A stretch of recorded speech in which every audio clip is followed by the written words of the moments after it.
ఏ ముఖ్యమంత్రి గాని ఏ deputy CM గాని అతని మీద లెటర్ రాసి పక్కన పెట్టలా, ఏ ఎలిగేషన్ తో పక్కన పెట్టారు, ఏ కారణంలో ఎక్కడ డిస్ప్లే చేయలే. ఈ రోజు కూడా పక్కనే ఉన్నారు వాళ్ళు, విఆర్ లో ఉన్నారు. సో అదే మాదిరిగా మూడో కంటికి తెలియకుండా జరగాల్సిన విషయాన్ని అన్న పబ్లిక్ చేయడం ఏంటో, దాన్ని రఘురామకృష్ణరాజు గారు కౌంటర్ ఇవ్వడం ఏంటో, దానికి వెంటనే జరగకుండా అప్పుడు వాళ్ళు అవార్డు ఇవ్వడం ఏంటో, 2 months తర్వాత నిద్రపోయి లేచినట్టుగా ఇప్పుడు కూడా సస్పెండ్ కాదు, విఆర్ కాదు, ఓన్లీ ట్రాన్స్ఫర్, ఇక్కడ నుంచి ఇంకొక ప్లేస్ కి మారుస్తున్నారు. ఎందుకు ఇలా చేస్తున్నారు అంటే విధి విధానం రాజ్యాంగబద్ధమైన పదవిలో ఉన్నప్పుడు ఎవరిని వీళ్ళు దొంగ అని మనం అనే అధికారం చాలా లిమిటెడ్ గా ఉంటుంది. అంటే ఎవరు కూడా అలాగా బయటికి ఎక్స్ప్రెస్ చేయరు. సో ఇక్కడ ఎక్స్ప్రెస్ చేయడం అనేది జరిగింది. సో ఇతను కరెక్ట్ కాదు, ఇతను లంచాలు తీసుకున్నాడు, ఇతను సివిల్ డిస్ప్యూట్ లో ఉన్నాడు, ఇతను పేకాట్లు ఎంకరేజ్ చేస్తున్నారు. కానీ గ్రౌండ్ రిపోర్ట్ ఏమో అతనేమో చాలా మంచోడు, అతను ఎక్కడెక్కడ పేకాట్లని ఆపింది అతని మీద చాలా మంచి పేరు ఉంది, అలాంటి వ్యక్తి మీద పవన్ కళ్యాణ్ గారు ఏంటి ఇలా అన్నారు అంటూ కొంతవరకు సలహాలు ఇస్తున్నారు. అరే మాకు తెలియదే నిజంగానా, అవును చాలా వరకు భీమర్లో కంట్రోల్ చేసింది అతను చాలా సిన్సియర్ గా ఉంటారు, అతని మీద పబ్లిక్ గా అలిగేషన్ చేసినారు పవన్ కళ్యాణ్ గారు అంటూ చాలా మంది డిపార్ట్మెంటల్ వాళ్ళు ఇంకొకళ్ళు నన్ను అడిగినారు. నేను అన్నాను, ఒకవేళ అన్నకి ఒకవేళ చాలా ఎలిగేషన్స్ ఇతని మీద వచ్చుంటే అన్నిలా బయటపడాల్సిన పని లేదు కదా. ఒక్క మాట డీజీపీ లెటర్ కొట్టినా, ఫోన్ చేసినా, లేకపోతే హోమ్ మినిస్టర్ గారితో మాట్లాడినా ఇమీడియట్ గా అయిపోయే విషయాన్ని పబ్లిక్ ఎందుకు చేసినారో ఈ రోజుకి ఒక సందిగ్ధమైనటువంటి ప్రశ్న. మరి దాని ఆన్సర్ అయితే నాకు తెలియదు. ఇంకొకటి కదిరి ఇన్సిడెంట్ చెప్పినారు. సో కదిరి ఇన్సిడెంట్ లో అతని పేరు ఏంటండి, బాబు పేరు అజయ్. ఆ తర్వాత అమర్ అని అక్కడ ఎంపీటీసీతో మీరు మాట్లాడినది మేము విన్నాం సార్. సో ఇక్కడ ఎలా ఉందంటే సార్, అతనేమి వీప్ మీద ఏమైనా టాటూ వేసుకున్నాడా, గుండెల మీద వేసుకున్నాడా, చేతి మీద వేసుకున్నాడా అనేది మనం తెలుసుకోవాలి. ఎందుకంటే చేతి మీద టాటూ వేయించుకుని ఉంటే గౌరవ పోలి వారికి తెలిసి ఉండేది ఇతను పవన్ కళ్యాణ్ అభిమాని. ఇంకా సాహిబ్ గారు చెప్తున్నారు, పల్లెటూర్లలో గాని ఎక్కడ గాని ఏ కార్యకర్త ఆ పనే చేస్తుంటాడు, ఆ పార్టీకే చేస్తుంటాడు, మిగతా అది చెయ్యరు అని. అది నాయకులకండి, అది నాయకులకి, మీలాంటి వాళ్ళకు నాలాంటి వాళ్ళకు నాయకులకి, కార్యకర్తలకు అలా ఉండదండి. వాళ్ళు పల్లెటూరులో హిందువులైనా క్రిస్టియన్స్ పండుగ చేసుకుంటారు, క్రిస్టియన్స్ అయినా హిందూ పండుగ చేసుకుంటారు. అందరూ చంద్రబాబు గారి పుట్టినరోజుకి భోజనాలు పెడితే వచ్చేస్తారు, పవన్ కళ్యాణ్ గారి కేక్ కటింగ్ వచ్చేస్తారు. వైసీపీ, జనసేన, టీడీపీ గ్రౌండ్ లెవెల్లో పిల్లలకు ఉండదు సార్. అది 21, 22 లోపు పిల్లలకి ఎక్కడో ఒక మూల ఉంటుంది, కానీ అందరికీ ఉండదు. ఏదో కేక్ కటింగ్ అంటే పోయినాడు, అతను జనసేన వైసీపీ అయినా తీసేయండి, ఈవెన్ ఎంతో వైసీపీ వాడైనా సరే అతను చేసిన తప్పుకి చట్టాలు కదా శిక్ష వేయాలి.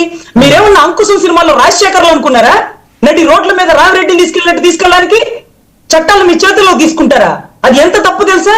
మర్డర్ చేసేవాడు కూడా ముసుకెందుకు వేస్తారు? పిచ్చి పట్టి కాదు, చట్టాలు అలా ఉన్నాయి. వాడు తెలిసి చేశాడా, తెలియక చేశాడా, వాడు సభ్య సమాజంలో వెళ్ళినప్పుడు బతకద్దా, వాడు బతకద్దా? మీరు ఈ మాదిరిగా వాడిని నడి రోడ్డు మీద నడవలేక కాళ్లతో కుళ్ళ పొడి చేసి మీరు తీసుకొని వెళ్తుంటే, వాడు నడవలేక నడుచుకొస్తుంటే జనాలు చూసి అరే వీడు కడుపుతున్న దాన్ని కొట్టినాడరా, వీడు బతికేనా, ఇలాంటి తల్లిదండ్రులని కన్నా వాళ్ళు ఒక జన్మేనా, వీడికి అక్క చెల్లెలు లేరా అని 4 మాటలంటే వాడు ఏదైనా ఊరేసుకొని చేస్తే ప్రభుత్వాలు రాజీనామా చేస్తాయా సార్? అరెస్ట్ చేసిన వాళ్ళు హోమ్ మినిస్టర్ రాజీనామా చేస్తారా సార్? తప్పు కదా సార్ అది. సార్ చట్టాలు మన చేతిలో ఉన్న గంజాయి దగ్గర గట్టిగా మాట్లాడాల్సి ఉంటుంది.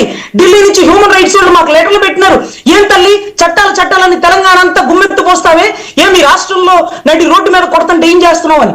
సార్ వాళ్ళు గంజాయి తాగి విచ్చలవిడిగా చేస్తున్నాడు సార్, పోలీస్ కానిస్టేబుల్ మీద తిరగబడినారు సార్. అలాంటి వాళ్ళకి ఏం చేస్తారు సార్ అంటే, గంజాయి సప్లై చేసింది ఎవరు, దాన్ని కొమ్ము కాసిన నాయకులు ఎవరు, దాన్ని పండిస్తున్న పంట ఎవరు, వాళ్ళని ఏం చేయరా మీరు? మీరు పేదవాళ్ళ మీద మీ వీర ప్రతాపాలు చూపిస్తారా అంటూ చట్టాలు నిలదీస్తుంటే, లేదు సార్ ఇంకొకసారి రిపీట్ అవ్వలేండి, ఏదో తెలుసో తెలియకో జరిగింది అనుకున్నాం. నటి రోడ్డు మీద నడిపించుకోవడం ఏంటివి? వాడు మంచోళ్ళని నేను చెప్పను, కానీ చట్టాలు ఉన్నాయి కదా, దానికి లోబడి ఉండాలి కదా. మన సీఎం అయితే, డిప్యూటీ సీఎం అయితే ఎవరికి ఎక్కువ? రాజ్యాంగంలో అన్ని ఒకటే. రాజ్యాంగబద్ధమైన పదవిలో ఉన్నప్పుడు ఎటువంటి తప్పుని సిఫార్సు చేయకూడదు. మోడీ గారి సైతం తీసి ఓన్లీ యోగి ఆదిత్యనాథ్ ఎన్కౌంటర్ చేసేస్తా, కానీ ఎన్కౌంటర్ కరెక్ట్ అని ఎక్కడ తప్పట్లు చెప్పడు. మూడో కంటికి తెలియకుండా పోలీసుల మీద దాడి చేశారు, పెన్ను దాడి చేసినారు, కాల్చిపడదు అంటే, అంతేగాని ఎన్కౌంటర్ కరెక్ట్ నేను అలా చేశానని చెప్పడు. ఎన్కౌంటర్ కరెక్ట్ అన్నాడు శిక్షార్హుడు. ఎన్కౌంటర్లు తప్పు, అలా చేయకూడదు అంటూ హ్యూమన్ రైట్స్, మానవ హక్కులు, సుప్రీంకోర్టు చట్టాలు చెప్పి కాల్చి పడేస్తాం, తేల్చేస్తాం అనే మాటలు రాజ్యాంగబద్ధ పదవిలో ఉన్నప్పుడు మనం అసలు మాట్లాడకూడదు. చాలా చాలా ఒళ్ళు దగ్గర పెట్టుకుని మాట్లాడాలా. మనం ఒక పొజిషన్ లో ఉన్నాం, మనం చట్టాలని చచ్చినట్టు గౌరవించాల్సిందే. ఎందుకంటే భారతదేశంలో ఉన్నాం కాబట్టి మనకి నచ్చొచ్చు నచ్చకపోవచ్చు.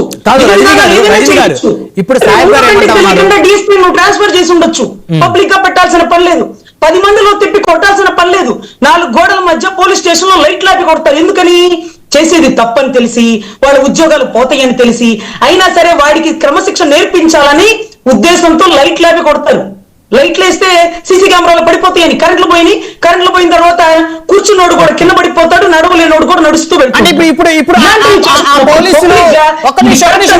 ఈ రోజు ఆ బిడ్డ చనిపోతే ఎవరు సమాధానం చెప్తారు? కాదు, ఇప్పుడు ఎంత తప్పు తెలుసా? అది చట్ట విరుద్ధం తెలుసా? మానవ హక్కులోళ్ళు దిగితే మనం ఎంత సమాధానం చెప్పాలి తెలుసా? సినిమాల్లో చూపిస్తారు సార్. అంకుశంలో రాజశేఖర్ హీరో, ఇక్కడ ఎవరు హీరోలు ఉండరు.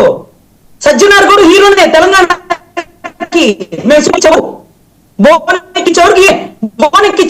గురించి సమాధానం చెప్పినారు. సో చాలా జాగ్రత్తగా ఉండాలి సార్. ఇది రాజకీయాలకు అతీతంగా న్యాయవాదిగా, ఒక మానవ హక్కుల దాంట్లో పనిచేసిన అమ్మాయిగా చెప్తున్నాను, చాలా జాగ్రత్తగా ఉండాలి. రాష్ట్రం ఇప్పటికి 4-5 ఎలిగేషన్స్ సుప్రీంకోర్టు వాళ్ళ దాకా, మానవ హక్కుల దాకా పోయి ఉన్నాయని మా దృష్టికి వచ్చింది సార్. ఇప్పుడు అంటే కదిరి ఇన్సిడెంట్ తప్పంటారా మీరు? అంటే ఆ పిల్లవాడిని పోలీసులు అరెస్ట్ చేయడం తప్పంటారా? సార్ పిల్లవాడిని అరెస్ట్ చేయొచ్చు, పిల్లవాడి మీద కేసులు పెట్టొచ్చు, కొన్ని పెట్టకూడని కేసులు పెడితే కోర్టుకెళ్ళి వెనక్కి తీపించొచ్చు.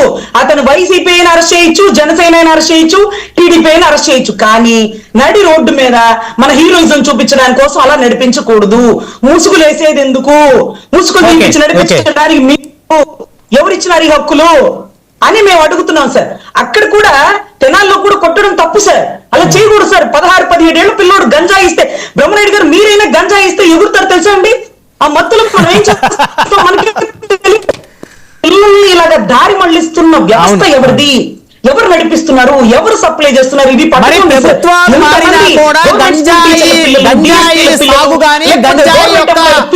ప్రభావంగానే తగ్గటలేదు కదా రజనీ గారు. వైసీపీలో ఎక్కువగా ఉంది అని అప్పట్లో పెద్ద ఆరోపణలు వచ్చాయి. వైసీపీ నాయకుల మీద, జగన్మోహన్ రెడ్డి గారి మీద ఆరోపణలు వచ్చాయి. మరి ఇప్పుడు ఎందుకు తగ్గట్లేదు? ఎందుకు పట్టుబడతా ఉన్నాయి? ఎందుకు గంజాయి మత్తులో యువత ఎందుకు ఇప్పుడు ఊగుతుంది, తూగుతుంది? ఏంటి ప్రభుత్వం మార్పేది?